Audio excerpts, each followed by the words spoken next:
The massive ships appeared in Earth's sky without warning. They were bigger than anything humans had ever built. The metal hulls stretched for miles across the blue atmosphere.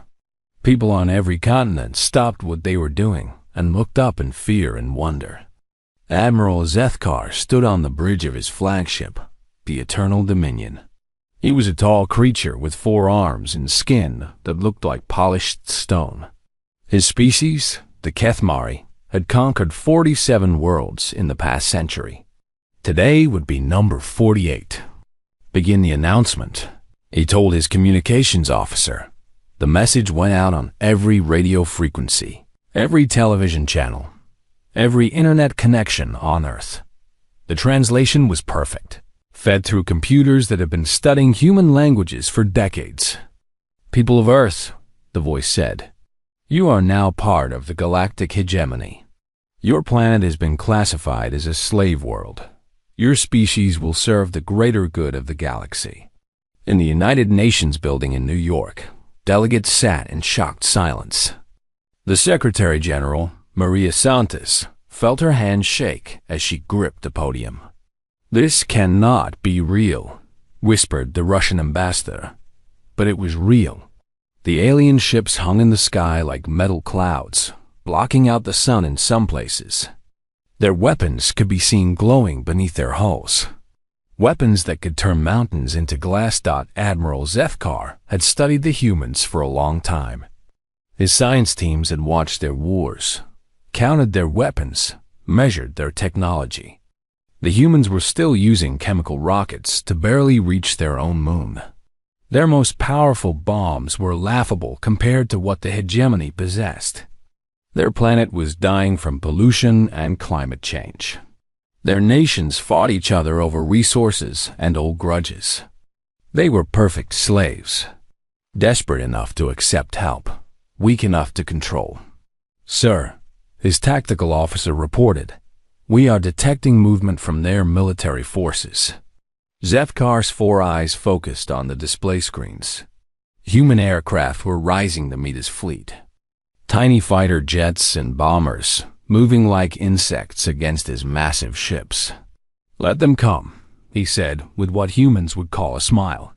It will be a good demonstration. The human pilots knew they were probably flying to their deaths. Captain Sarah Chun of the U.S. Air Force had volunteered for the first wave. As she climbed toward the alien ships, she thought about her daughter back home, about all the children who would grow up as slaves if this failed. All wings, this is Blue Leader, she said into her radio. Remember, we're not trying to win. We're trying to show these things that we won't go quietly. The first human missiles struck the alien shields and disappeared in flashes of light. The energy barriers around the ships flickered but held strong. The aliens fired back with beams of pure energy that turned the human aircraft into vapor. But more kept coming. From every military base on Earth, everything that could fly was launched. Old cargo planes loaded with explosives flew alongside the newest stealth fighters. Civilian pilots in crop dusters and private jets joined the attack. It was hopeless, but they did it anyway. Admiral Zethkar watched the slaughter with growing unease. His weapons were destroying the human aircraft easily, but there were so many of them. And they kept coming even when it was clear they could not win. Admiral, his science officer, spoke up. This behavior is unusual. How so? In our previous conquests, the native species would surrender once they saw our superior firepower. Or they would send their best warriors in organized formations. These humans are throwing everything they have at us, including civilians. Zethkar looked at the tactical display. Red dots representing human aircraft covered the screen like a rash. They were not fighting like soldiers. They were fighting like cornered animals. No matter, he said. Begin the harvest. The harvest ships were smaller than the warships, but still enormous by human standards. They descended toward the major cities, their tractor beams reaching out to grab buildings and vehicles and people. New York was the first target. The massive beam of energy reached down from the sky, and began lifting everything in its path. Cars, buses, and entire city blocks rose into the air, but the humans did not run. Police officers and firefighters stayed at their posts, trying to help people escape, even as the alien beam pulled at them. National Guard units fired their weapons at the harvest ships until the last possible moment. Civilians formed human chains to pull each other away from the beam's reach.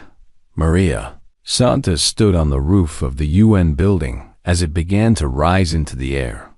She could have fled, but she stayed at the podium with her translator, broadcasting to the world. "To all nations of Earth," she said as the building lifted higher, "we are not defeated. We are not slaves. Fight them with everything you have. Make them pay for every life they take."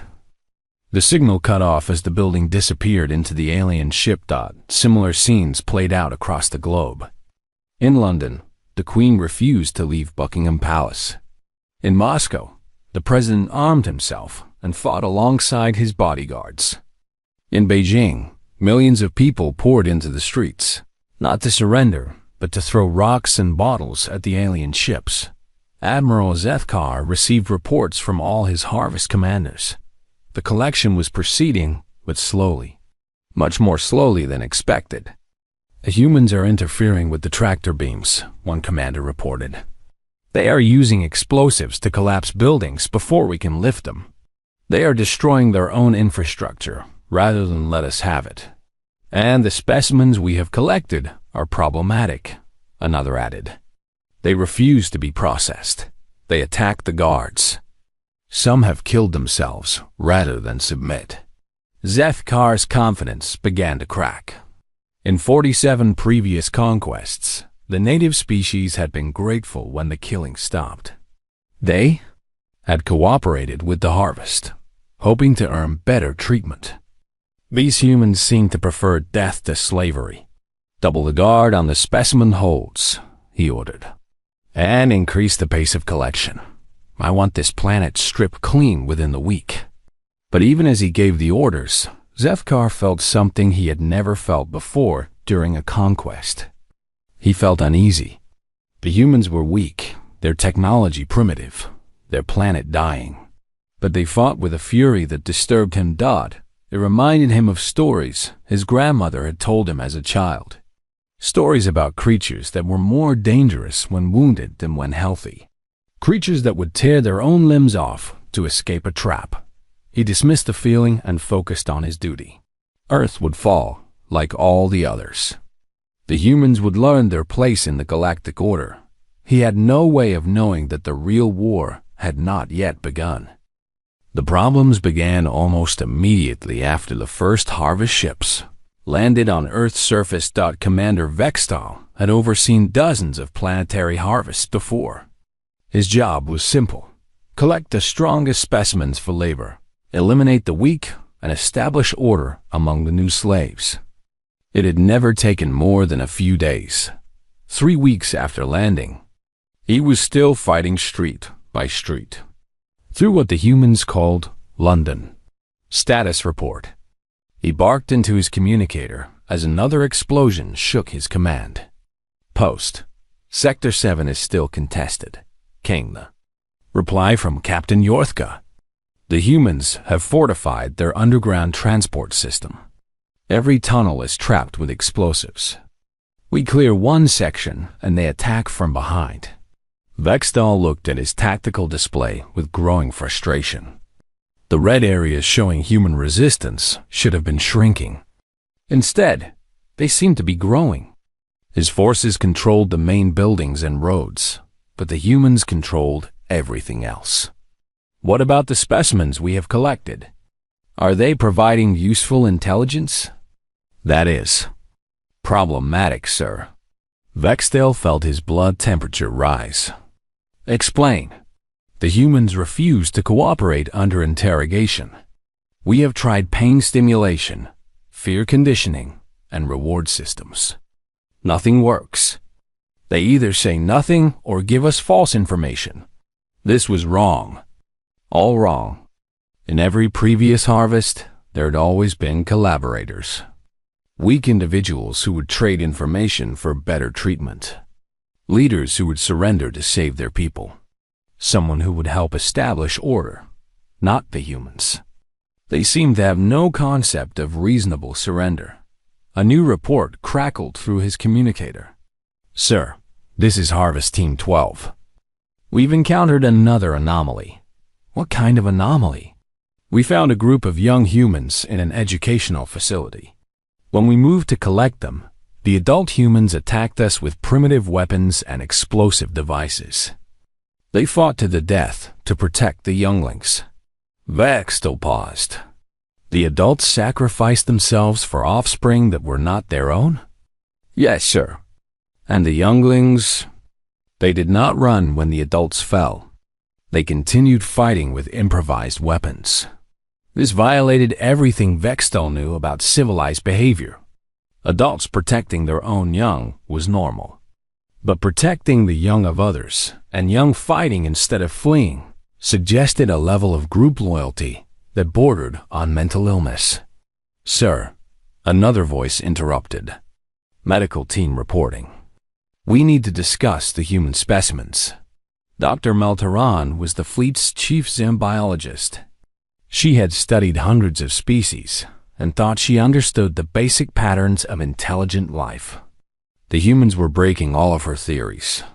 "The humans are physically much more resilient than we expected," she reported to Vextel. "Their bone density is extreme. Their muscle fibers are designed for explosive movement. Their cardiovascular system can function under tremendous stress. That explains why they fight so hard," Vextel said. "They are naturally aggressive." "No, sir, that's not correct. They are not naturally aggressive in the way we understand it. They are naturally adaptive. Their brains show incredible flexibility under stress. They learn from each encounter and adjust their tactics." She brought up a holographic display showing human brain scans. "Look at this. When we capture a human, their brain activity increases rather than decreases. They are constantly processing information, looking for weaknesses, planning escapes. And their pain tolerance is beyond anything we have recorded. We had to increase our interrogation equipment settings by 300% just to get their attention." Vextel studied the data with growing concern. "What are you saying, Doctor?" "I'm saying we may have made a fundamental error in classification. These humans are not a slave species.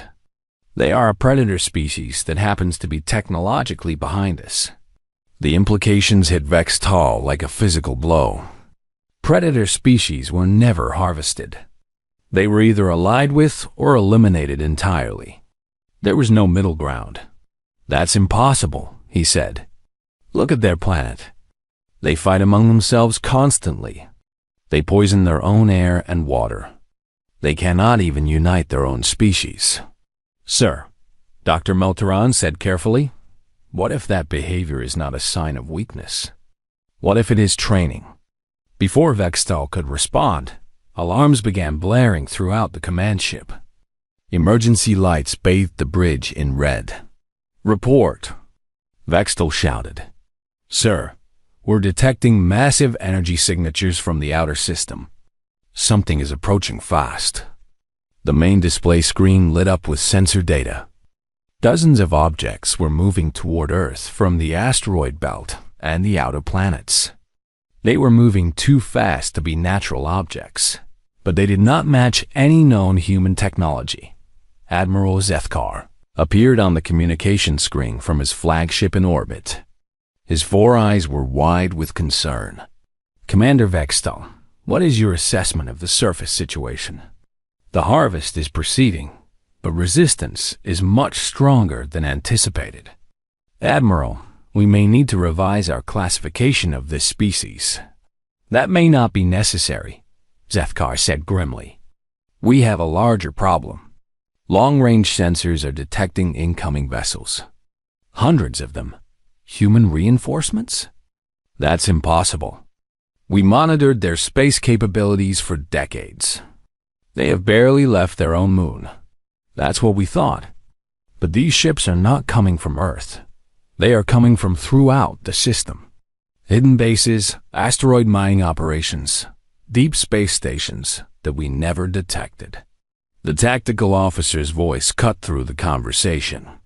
Admiral, we're receiving a transmission from the incoming fleet. Put it through.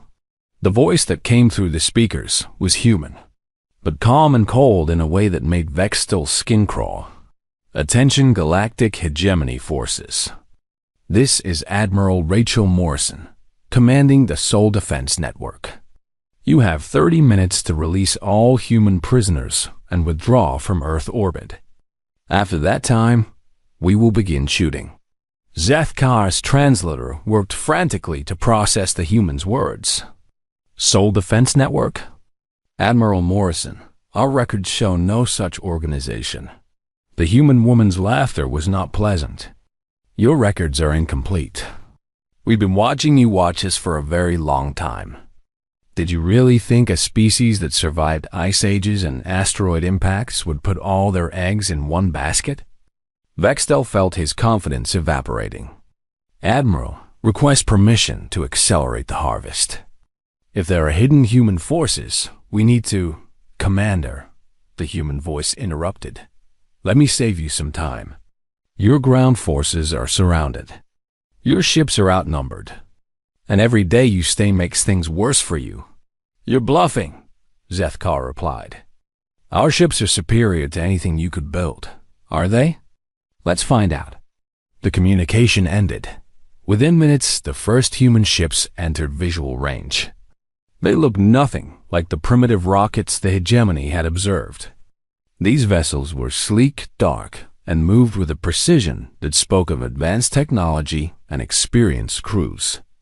Admiral, the tactical officer reported, his voice shaking. These ships, they're armed with weapons we don't recognize. The energy signatures are completely unknown. Zethkar stared at the approaching fleet with growing horror. For decades, they had watched Earth. They had seen the wars, the pollution, the chaos. They had assumed it was a dying civilization, barely clinging to life on a single world. They had been watching a decoy. Dr. Melteran's voice echoed through the command center. What if that behavior is not a sign of weakness? What if it is training? The humans had not been failing to unite. They had been practicing.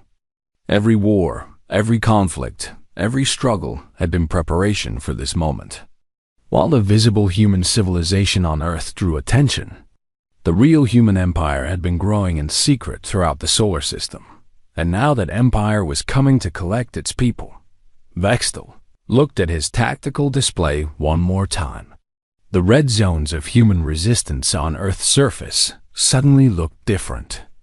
Not like desperate last stands, but like coordinated holding actions. The humans on the ground had not been trying to win. They had been buying time. All units, he broadcast to his ground forces, prepare for immediate extraction. The situation has changed. As the first human warships opened fire, Vextel realized that everything they thought they knew about humanity had been wrong. These were not primitives to be enslaved. They were something much more dangerous. They were survivors who had learned to plan ahead. Admiral Rachel Morrison watched the alien fleet through the bridge windows of her flagship, the UNS Retribution. She had been born on Ceres Station 43 years ago and had never set foot on Earth. But like all humans in the outer colonies, she knew exactly what the blue planet meant to her people. Home, the cradle, the place where humanity began its journey to the stars. And now aliens had dared to call her people slaves. Status. Report, she said to her tactical officer. 247 human vessels are in position. Lieutenant Commander Singh replied. Mining ships from the asteroid belt, patrol craft from the Jupiter moons, deep space exploration vessels, and our full military fleet. The aliens appear to have 86 ships of various sizes. Morrison nodded. The numbers looked good, but numbers were not everything. The alien ships were larger and had better defensive systems. This would not be an easy fight. "Admiral," came a voice from the communication station. "We're receiving a transmission from the alien flagship." "Put it through." The face that appeared on the screen was unlike anything most humans had ever seen. Admiral Zethkar had 4 eyes, skin like polished granite, and a mouthful of teeth that looked designed for tearing meat. "Admiral Morrison," the alien said through his translation system, "I propose a negotiation. We will withdraw our harvest operations from your planet. In return, you will allow us to leave this system peacefully." Morrison studied the alien's face for a long moment. Behind her, the bridge crew waited in absolute silence. "Negotiation," she said finally. "That's an interesting word coming from someone who showed up uninvited to steal my people. Your species was classified as suitable for labor under Galactic Law 847.3. We were following established protocols. Morrison's voice was flat and cold. "Let me tell you about human protocols, Admiral. When someone threatens our children, we don't negotiate. We eliminate the threat." Zethkar's 4 eyes narrowed. "You are outnumbered by the greater galactic community. Earth is one small world among thousands. If you resist, more fleets will come." Morrison smiled, but there was no warmth in it. "Let them come." The transmission ended. Captain Sarah Okafor commanded the mining vessel Heavy Lifter. It was not a warship, just a converted asteroid processor with engines that could push mountains through space. But today, it would serve a different purpose. "All civilian vessels," Morrison's voice came through the fleet communication system, "you know your targets. The aliens think we're primitives because we use kinetic weapons. Let's show them why momentum is still the most fundamental force in the universe." The Heavy Lifter and dozens of other mining ships had been loaded with processed iron and nickel from the asteroid belt. Thousands of tons of metal, accelerated to incredible speeds by engines, designed to move planetary bodies. The alien ships fired their energy weapons as the human fleet approached. Beams of coherent light that could vaporize mountains struck the human vessels. But the humans had learned from watching alien technology for decades. Their ships were covered in ablative armor and reflective surfaces that scattered the energy beams. More importantly, the human ships were expendable. Every vessel in the fleet had been built with one purpose: to get close enough to the alien ships to hurt them. The first salvo of kinetic projectiles struck the alien fleet like a hammer blow. Chunks of processed metal moving at tremendous speed punched through energy shields and armor plating that had never been designed to stop solid projectiles. On the bridge of the Eternal Dominion, Admiral Zethkar watched in horror as 3 of his cruisers simply disappeared in explosions of vaporized metal. "How are they doing this?" he demanded of his science officer. "Admiral, their weapons are completely kinetic. Solid projectiles accelerated to extreme velocities. Our shields are designed to deflect energy weapons, not physical impacts, then adapt the shields. Sir, that would require a complete reconfiguration of our defensive systems. It would take hours. Hours they did not have." The human fleet was already launching a second wave of attacks, but the humans were taking losses too. The alien energy weapons were devastating any ship they could focus fire on. The UN's Defiance, a patrol ship from Europa, took a direct hit and simply ceased to exist. The mining vessel New Horizon lost its engine section and went spinning into the void. Morrison watched her people die and felt something cold settle in her chest. Every loss was a friend, a colleague, someone she had trained with or shared meals with. The outer colonies were small communities where everyone knew everyone. "Admiral," her tactical officer reported, "we're receiving distress signals from Earth. The aliens are accelerating their ground operations." On the planet below, Commander Vextal had received new orders from Admiral Zethkar. With the human fleet engaging the orbital ships, There was no time for a careful harvest. The ground forces were to collect as many specimens as possible and prepare for immediate departure. But the humans on Earth had other plans. Marcus Webb had been a construction foreman before the aliens arrived. Now he was something else entirely.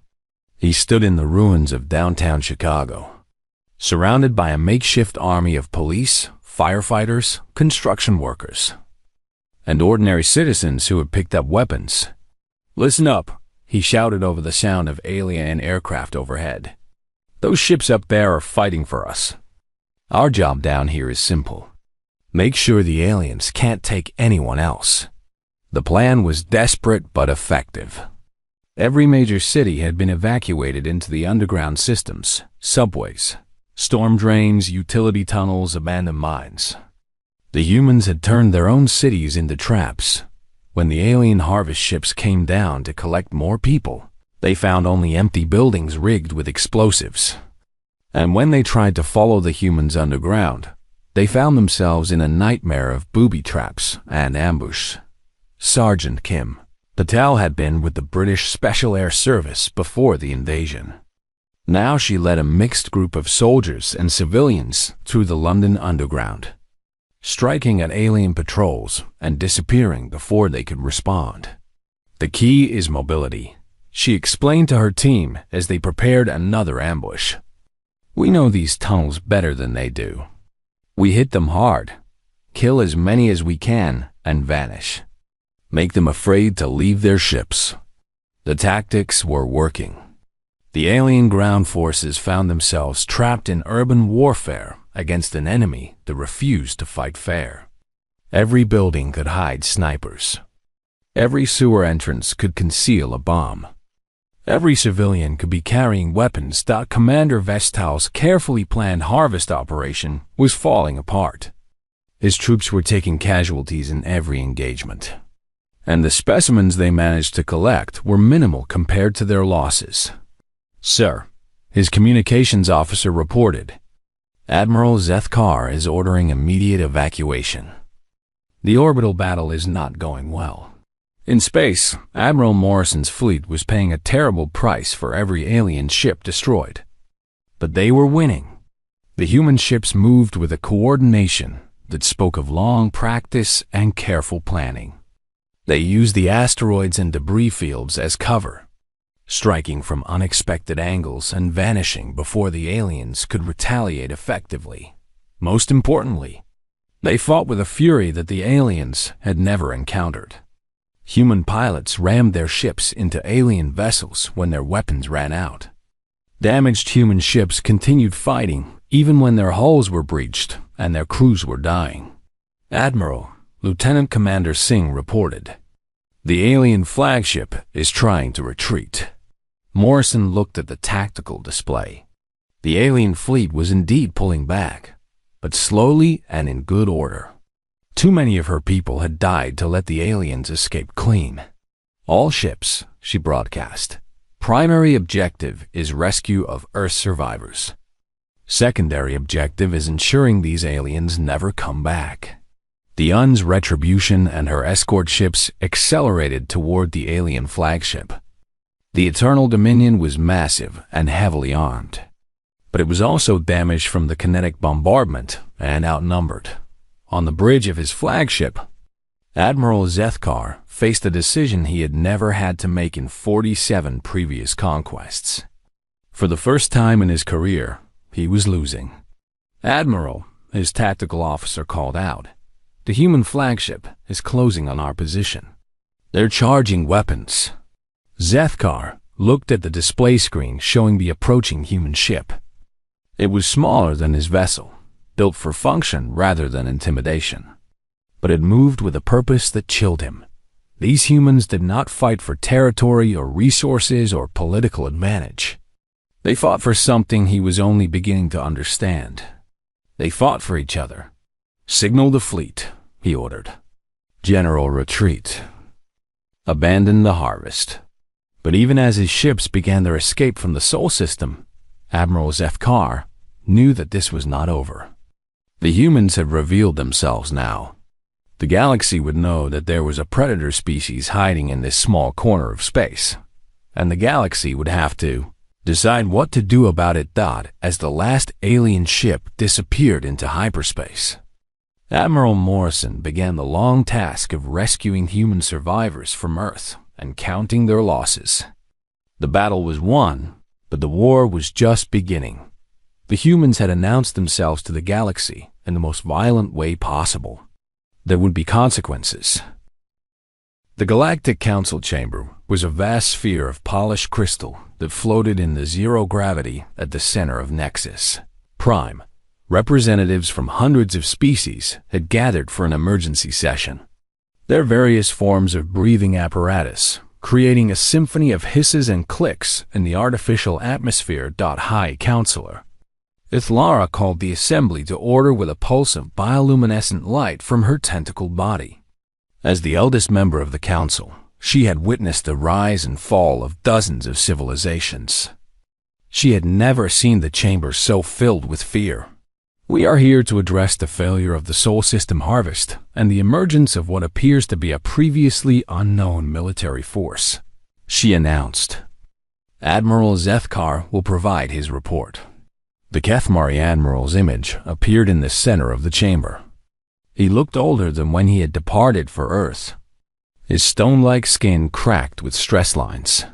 Honorable Counselors, he began, I must report that Harvest Operation 847.3 has ended in complete failure. The species designated as human has proven to be misclassified.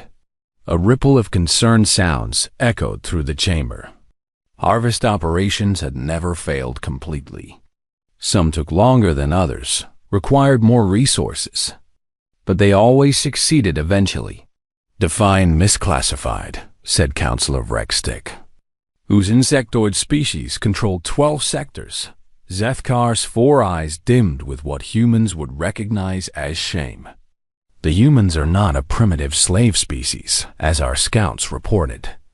They are a technologically advanced predator species that has been deliberately hiding their capabilities. Impossible, screeched Counselor Hithron, a bird-like creature whose species specialized in intelligence gathering. We monitored their planet for over 50 of their years. We saw their wars, their pollution, their inability to cooperate even among themselves. With respect, Counselor, we saw what they wanted us to see. While we watched their homeworld, they were building a hidden empire throughout their star system. Mining operations in asteroid fields, research stations on outer planets, military bases on dead moons. All completely concealed from our sensors. The chamber erupted in alarmed chatter. How was it possible for an entire civilization to hide from the most advanced intelligence services in the galaxy? High Counselor Ithlara pulsed for silence. Admiral, describe their military capabilities. Zethkar hesitated before answering. They use kinetic weapons almost exclusively. Solid projectiles accelerated to tremendous velocities. Our energy shields are useless against such attacks. Kinetic weapons are primitive technology. Council of Rexstick clicked dismissively. Any species can throw rocks. These were not rocks, Counselor. They were precisely manufactured projectiles weighing thousands of tons, moving at speeds that approach 10% of light velocity. When they impact a ship, there is no ship left to salvage. The chamber fell silent as the implications sank in. The galaxy's military technology had evolved to use energy weapons because they were more efficient and easier to control. Physical projectiles were considered wasteful and primitive. But the humans had turned that assumption into a deadly advantage. How many ships did you lose? Asked High Counselor Ithlara. 37 vessels completely destroyed. 22 more severely damaged. Out of my original fleet of 86 ships. The numbers were staggering. In 47 previous harvests, Admiral Zethkar had lost fewer than 10 ships total. And the harvest itself? We collected fewer than 50,000 specimens before being forced to retreat. Most were recovered by the humans during our withdrawal. Council of Rexstick's mandibles clicked with agitation. This is unacceptable.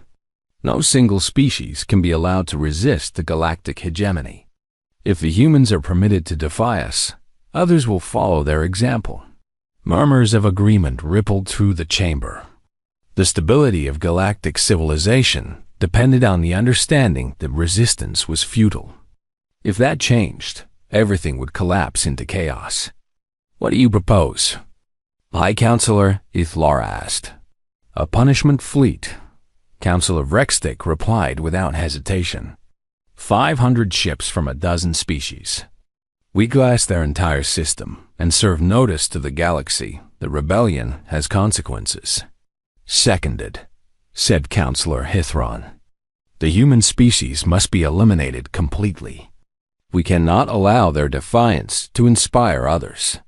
But as the Council debated the formation of a punishment fleet, events were already moving beyond their control. Captain Lisa Jiang had been born on Titan Station and trained as a deep space reconnaissance pilot. For the past 5 years, she had been serving the most classified unit of the human military, the ones who watched the Watchers dot her ship. The Unshadow was one of 12 vessels designed for long-range infiltration missions. It was smaller than a shuttle, but equipped with stealth technology that made it effectively invisible to galactic sensors. She had been following galactic hegemony ships for years, mapping their trade routes, studying their technology, and most importantly, learning their weaknesses. Control, this is Shadow 7, she transmitted to Earth. I have eyes on the Council meeting. They're planning a massive retaliation fleet. The response came from Admiral Morrison herself. Understood, Shadow 7? Estimated timeline? They're talking about 500 ships from multiple species. Assembly time. Maybe 2 months. Copy that. Continue surveillance and prepare for Phase 2. Phase 2 was the part of the human plan that even Admiral Morrison hoped they would never have to use. For decades, while the galaxy watched Earth, human infiltrators had been traveling throughout galactic space. Not as conquerors or spies, but as something much more dangerous. His friends. Dr. Alex Petrov had spent 15 years on the Rexstick homeworld, studying their insectoid biology under the guise of academic exchange. The Rexstick were proud of their scientific achievements and eager to share with other species. They had no idea that Dr. Petrov was actually a human military biologist. He had learned everything about Rexstick physiology, including their one critical weakness. Like many insect species, they were vulnerable to specific protein toxins that could disrupt their nervous systems. When the activation signal came from Earth, Dr. Petrov was ready. The bioweapon he released into the Rexstick capital's water supply was precisely tailored to their genetic structure. It would be harmless to any other species, but absolutely lethal to the Rexstick. Within hours, the entire planetary government was dead. Similar attacks happened simultaneously across the galaxy. Human infiltrators who had spent years building relationships, gaining trust, and learning secrets struck at the same moment. On the Hithran homeworld, Lieutenant Sarah Park activated a computer virus she had spent 3 years designing. It spread through their entire information network in minutes, crashing their economy and their ability to communicate with their colonies. On the Kethmari military headquarters planet, Sergeant Mike O'Connor used his position as a cultural exchange officer to detonate a series of precisely placed explosives that destroyed their main shipyards. Across the galaxy, critical infrastructure failed, governments collapsed, and military forces found themselves blind and leaderless. In the Galactic Council chamber, High Counselor Ithlara received the first emergency reports with growing horror. The Rexstick homeworld has gone silent, her communications officer reported. No response to any signals. The Hithran Sector Command is reporting complete system failures across their entire network. Kethmari Military Command is requesting emergency assistance. Their shipyards have been destroyed. The reports kept coming. Species after species reporting catastrophic failures, terrorist attacks, system-wide breakdowns, all happening at exactly the same time. How is this possible? Counselor Hithron screeched, his feathers standing on end. How could so many critical failures happen simultaneously? The answer came in a transmission from Earth that reached every functioning communication system in the galaxy. Admiral Rachel Morrison's image appeared in the council chamber. She was wearing her full dress uniform and looked directly into the camera with cold, steady eyes. "Members of the Galactic Council," she said, "this is Admiral Morrison of the Soul Defense Network. Your forces attempted to enslave our people. We consider this an act of war." High Counselor Ithlara felt her tentacles go rigid with fear. "Admiral Morrison, surely we can negotiate." "We tried negotiation," Morrison interrupted. "Your Admiral Zethkar rejected our offer of peaceful withdrawal. So now we're speaking the only language you seem to understand. You are one species among hundreds." Counselor Hithron protested. "You cannot fight the entire galaxy."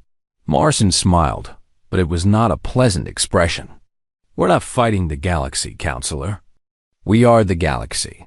For 50 years, we've been living among you, learning from you, becoming your friends and colleagues and trusted advisors.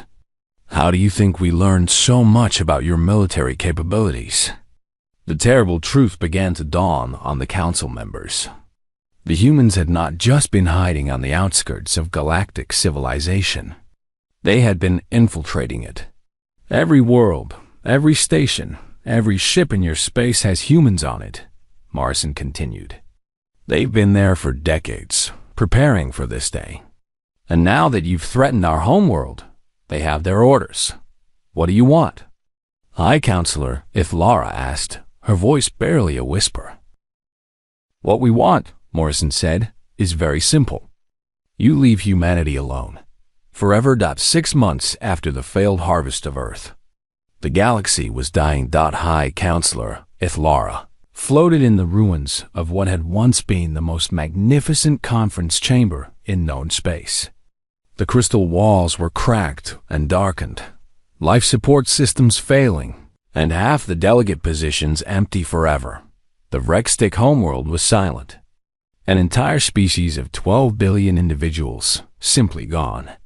The bioweapon the humans had unleashed was so precisely targeted that it left their cities intact but their streets filled only with empty shells. The Hithran had survived, but their civilization had not. Without their information networks, their far-flung colonies could not coordinate trade or defense.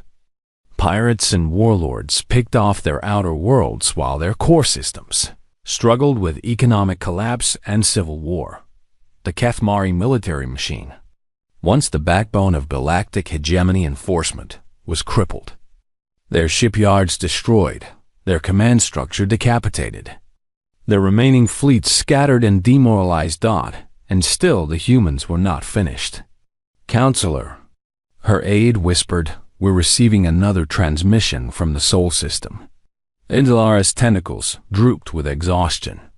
Every communication from the humans brought news of another species brought low, another government toppled, another trade route severed.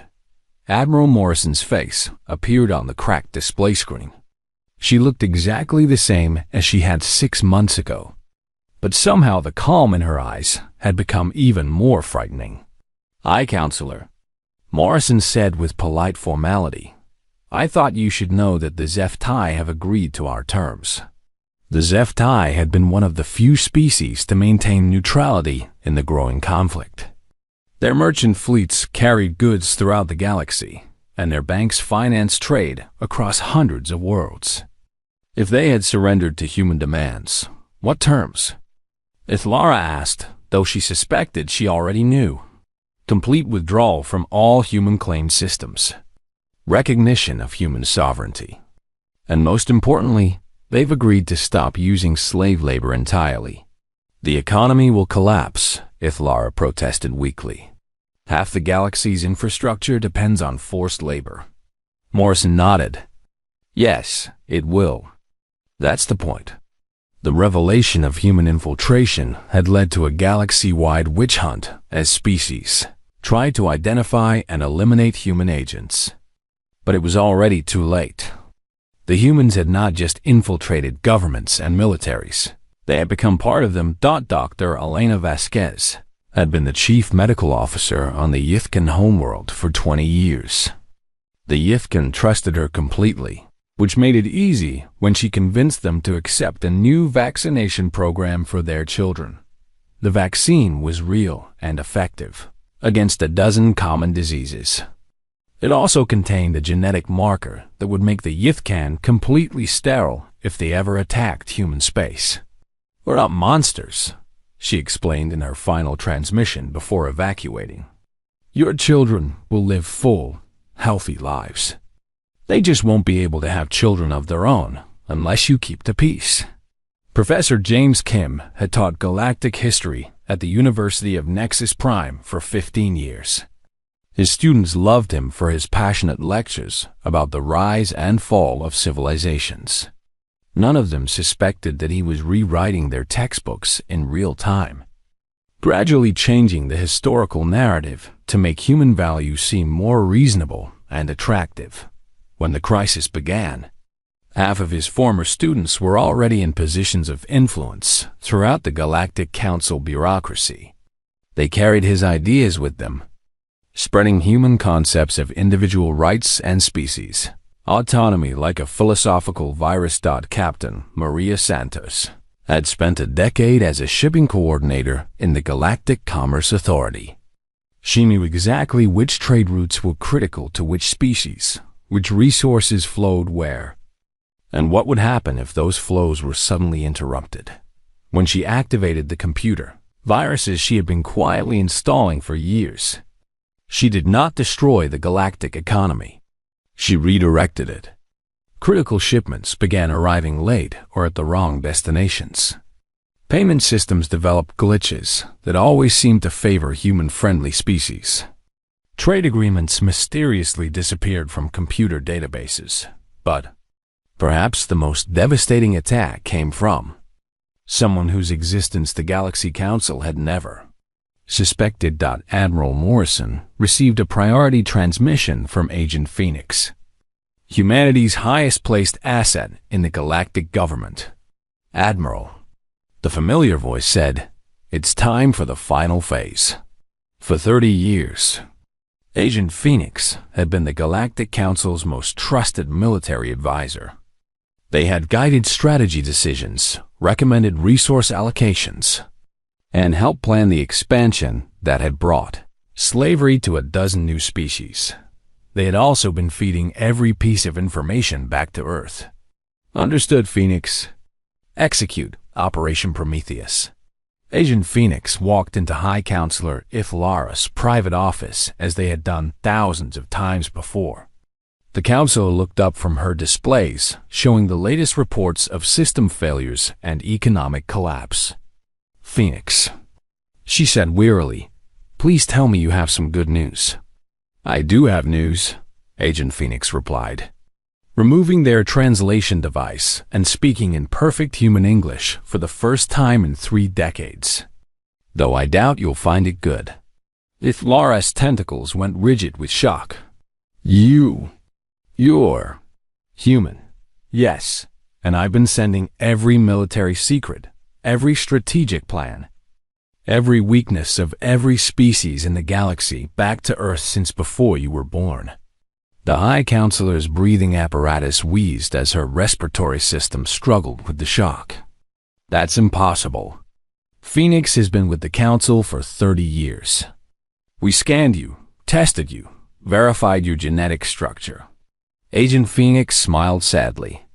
"Genetic modification, surgical alteration, biochemical enhancement, and 30 years of the best acting classes Earth had to offer. It wasn't easy, but it was necessary." "Why?" Ithlara whispered. "Why would you do this to us?" "Because someone had to be ready for this day," Phoenix replied. "When you came to enslave our people, did you think we would just accept it? Did you think there would be no consequences? Phoenix activated a small device that had been hidden in the council chambers for years. The master computer core that controlled everything from life support to communications began systematically wiping itself clean. "This isn't over," Ithlara said desperately. "There are still species that resist you. The Outer Rim territories, the isolationist worlds, the deep space nomads. They'll never surrender." "You're right," Phoenix agreed. "Some species will never accept human terms. They'll fight to the end, go down with their ships, die as free beings rather than live under our rules." Ithlara felt a moment of hope. If some species would resist, perhaps the galaxy could still be saved. "We respect that choice," Phoenix continued, crushing that hope. "Those species will be left alone to live or die as they choose. But they'll do it on dead worlds, cut off from galactic civilization, with no trade, no communication, and no technology more advanced than what they can build themselves. And the rest of us? The rest of you will adapt. Learn to live without slave labor. Learn to treat other species as equals instead of resources. Learn to ask permission instead of taking what you want." Phoenix moved toward the exit, then paused. "High Counselor, for what it's worth, I'm sorry. Many of your people are good individuals who never wanted to hurt anyone. But your civilization was built on the suffering of others. It was always going to end this way eventually." As Phoenix left, Ithlara was alone with the dying displays and failing life support. Around her, the last functioning government in the galaxy was collapsing just like all the others. 3 years later, the transformation was complete. The galactic hegemony was gone. In its place was a loose confederation of independent species, each governing their own worlds according to their own values. Trade happened through negotiation rather than conquest. Disputes were settled through diplomacy rather than force. Some species thrived under the new system. Others struggled to adapt. A few had retreated to isolated corners of the galaxy, rebuilding their civilizations from scratch without human influence. Admiral Morrison stood on the observation deck of Luna Station, looking out at Earth through the transparent aluminum windows. The blue planet looked exactly as it had before the aliens came, but everything else had changed. "Admiral," her aide reported, "the Kethmari delegation has arrived for the trade negotiations." Morrison nodded. Admiral Zethkar had requested a meeting personally.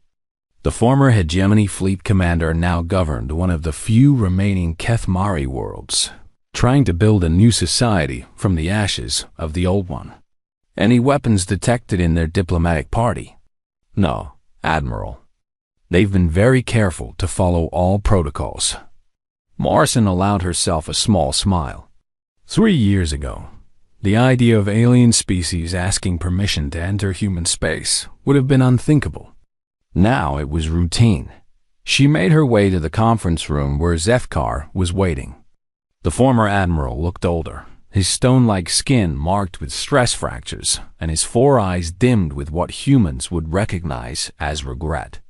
"Admiral Morrison," he said formally, "thank you for agreeing to this meeting." "Admiral Zethkar. Or should I say, Governor Zethkar now?" "Just Zethkar, please."